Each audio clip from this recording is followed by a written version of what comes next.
come back.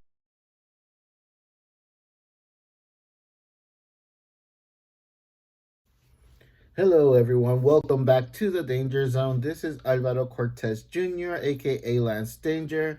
And what was your introduction to John Romita Jr.?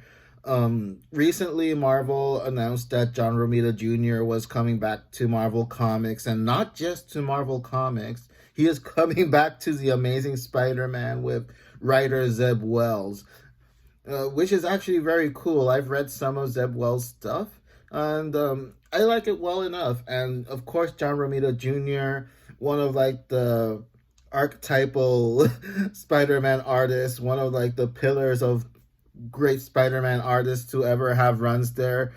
Specifically, the J.M. Straczynski run was one of the strongest runs he's had artistically on the character. Just overall exciting news, and kind of like I wrote on a status not too long ago on Facebook and Twitter, even though I am going to miss John Romita Jr. at DC Comics, because there are some characters I kind of would have liked to have seen him do more. But something does feel right about him being back at Marvel, especially with Spider-Man, which is like one of those characters that you associate him the most, even though he's pretty much done some kind of run with every major character in Marvel Comics. So that is definitely exciting, and I just wanted to kind of talk about John Romita Jr. a little bit. My introduction to John Romita Jr. was actually X-Men number 300, which was quite possibly the first X-Men comic I ever bought. In other videos, I've mentioned how I went from buying Archie comics and Muppet Babies comics, when I was a kid growing up learning how to read. I learned to read with comics before I started school.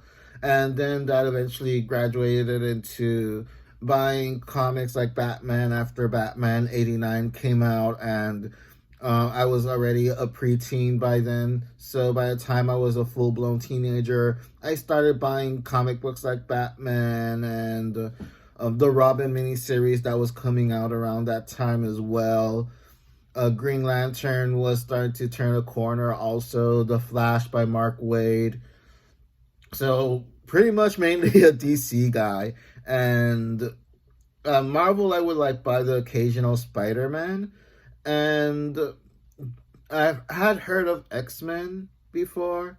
I wasn't that interested in it, to be honest.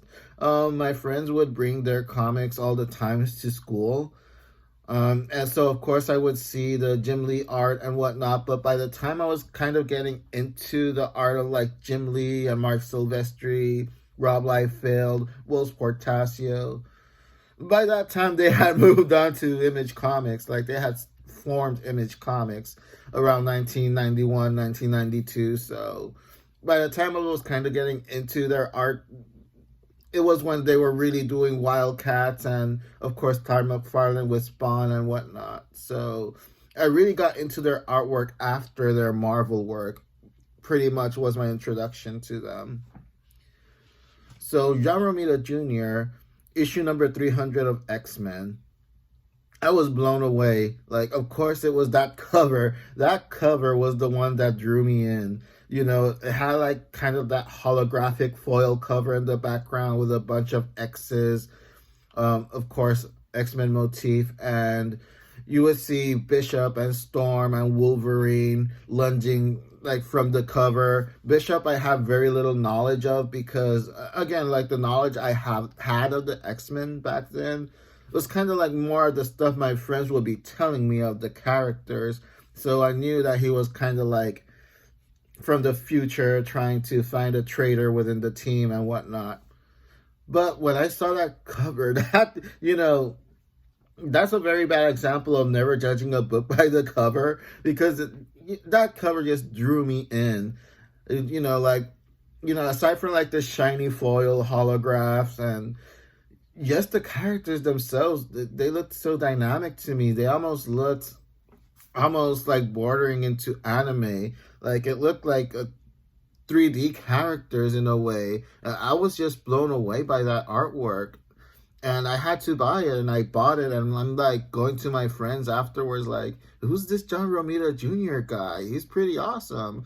So of course they show me like some of his classic Daredevil stuff, some of his earlier X-Men stuff, and some of his earlier Spider-Man, and of course Punisher. Like, that was pretty much my introduction to Punisher comics.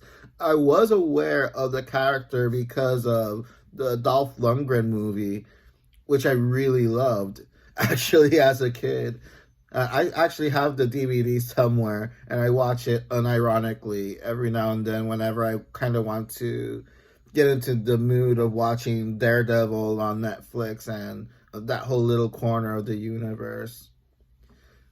So it was just amazing to go down that rabbit hole. And of course, ever since that time, I've been following his career. I've been very fortunate to actually meet him a couple of times.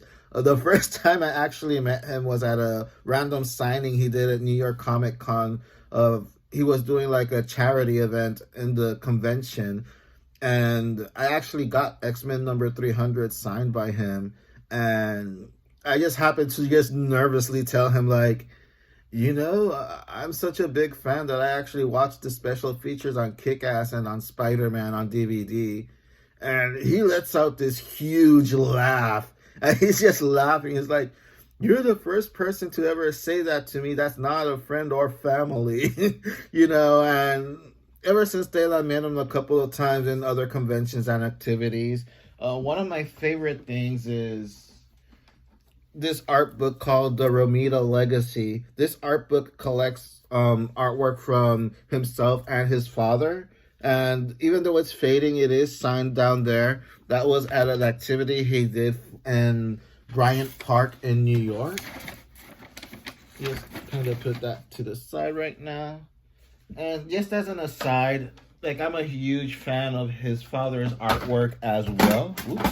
I'm destroying everything in my wake. That's how excited talking about John Romita Jr. gets me. This is an art book about, his father's work. And one of my favorite art books that I own, of any art books that I have. And it's a little bit mistreated because of that. The Marvel art of John Romita Jr. And this one is also signed by John Romita Jr. and signed by frequent collaborator inker Scott Hanna. I mean, like, just the scope of this art book and the format is just spectacular. It's one of the same reasons that I enjoyed his work on DC and Superman Year One with Frank Miller as the writer. Because again, like, the format was so different and out there, you could really appreciate his art more, at least in my opinion anyway. And just kind of like a small aside, like, I'm not much of an autograph guy, just for like, some things that I enjoy. This is a Daredevil Funko Pop signed by Joe Quesada and Richard Isanove. Richard Isanove is a spectacular colorist. He colored over Joe Quesada's pencils in Daredevil Father, which is the miniseries he did a few years after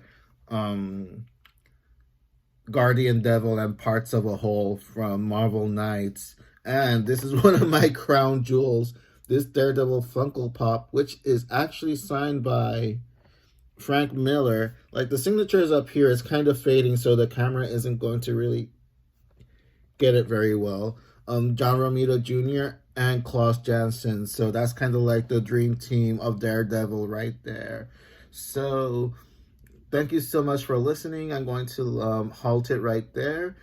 Anyone that has any John Romita Jr. memories or any stories about, the way you got introduced into his art, you can definitely sound off in the comments below. Thank you all so much for watching. Let's celebrate the amazing career of this artist.